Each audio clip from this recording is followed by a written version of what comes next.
भारत में एक बहुत बड़ा बदलाव होने वाला है और ये हम सबको प्रभावित करेगा। साल 2026 में हमारी जनगणना यानी सेंसस पूरी तरह से डिजिटल होने जा रही है। ये सिर्फ एक गिनती नहीं, बल्कि ये हमारे देश के भविष्य के लिए एक बहुत बड़ा कदम है। तो चलिए देखते हैं कि ये सब आखिर होगा कैसे। लेकिन ये सिर्फ लोगों को गिनने की बात नहीं है, बिल्कुल नहीं। ये एक ऐसा कदम है जो सरकार के काम करने के तरीके को पूरी तरह बदल सकता है और उसे पहले से कहीं ज्यादा कुशल और प्रभावी बना सकता है। तो सवाल ये है कि आखिर सरकार ये सब कर क्यों रही है? इस इतने बड़े डिजिटल बदलाव का असली मकसद क्या है? चलिए इस सवाल के जवाब को समझते हैं। और सबसे बड़ा सवाल तो यही उठता है, डिजिटल ही क्यों? ये सवाल हमें सीधा उस असली प्रॉब्लम तक ले जाता है जिससे ये नई जनगणना सुलझाने की कोशिश कर रही है, और वो है बेहतर और एकदम सटीक डेटा की जरूरत।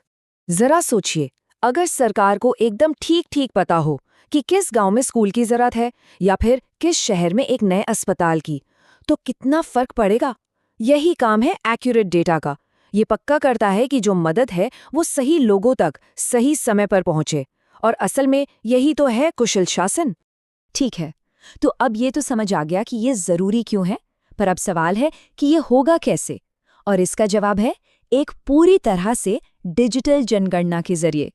तो ऑफिशियली डिजिटल जनगणना 2026 को कुछ इस तरह से परिभाषित किया गया है। यहाँ जो दो शब्द हैं, कागज रहित यानी पेपरलेस और वैज्ञानिक, ये इसके मॉडर्न अप्रोच को साफ दिखाते हैं। इतना बड़ा काम ये होगा कैसे? इसे 2 आसान से चरणों यानी 2 फेजेस में बांटा गया है। आइए एक एक करके दोनों को देखते हैं। तो पूरी प्रक्रिया 2 हिस्सों में होगी। सबसे पहले घरों की गिनती होगी और उनमें क्या-क्या सुविधाएं हैं ये देखा जाएगा। उसके बाद फोकस जाएगा हर एक नागरिक पर। एकदम क्लियर और ऑर्गेनाइज्ड प्लान है ना? तो चलिए पहले फेज को थोड़ा और डिटेल में समझते हैं। ये सब है हमारे घरों के बारे में। सेंसस इन्यूमरेटर्स हर घर की गिनती करेंगे और ये भी देखेंगे कि लोगों के पास पीने का पानी, बिजली जैसी बेसिक सुविधाएं हैं या नहीं। ये एक तरह से पूरी प्रक्रिया की नींव है। एक बार घरों की गिनती हो गई, उसके बाद शुरू होता है फेज 2। इसमें हर एक इंसान के बारे में जानकारी इकट्ठी की जाएगी, जैसे कि वो क्या काम करते हैं, उनकी एजुकेशन कितनी है, उम्र क्या है, वगैरह वगैरह। इससे हमें देश की आबादी की एक बहुत ही डिटेल तस्वीर मिलेगी। और अब आते हैं सबसे बड़े, सबसे गेम चेंजिंग बदलाव पर।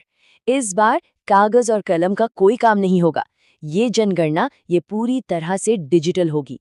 ये एक बहुत बड़ी टेक्नोलॉजिकल छलांग है। यहाँ पर ये फर्क साफ देखा जा सकता है। जहाँ पहले कागजों के ढेर लगते थे, अब होंगे मोबाइल ऐप्स और टैबलेट्स। इससे न सिर्फ पूरी प्रक्रिया तेज होगी, बल्कि, और ये ज्यादा जरूरी है, ये कहीं ज्यादा एक्यूरेट भी होगी। ये वाकई में बहुत बड़ा सुधार है। लेकिन इस पूरी प्रक्रिया में सबसे जरूरी कड़ी कौन है? वो है हम सब, देश के नागरिक।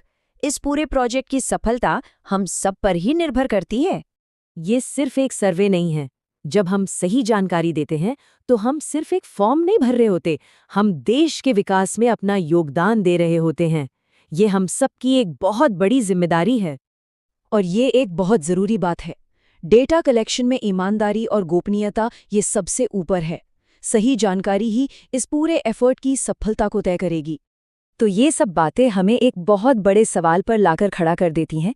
क्या ये सटीक डिजिटल डेटा वाकई भारत का भविष्य बदल सकता है? क्या बेहतर डेटा हमें एक बेहतर कल की ओर ले जा सकता है? ये एक ऐसा सवाल है जिस पर हम सबको सोचने की जरूरत है।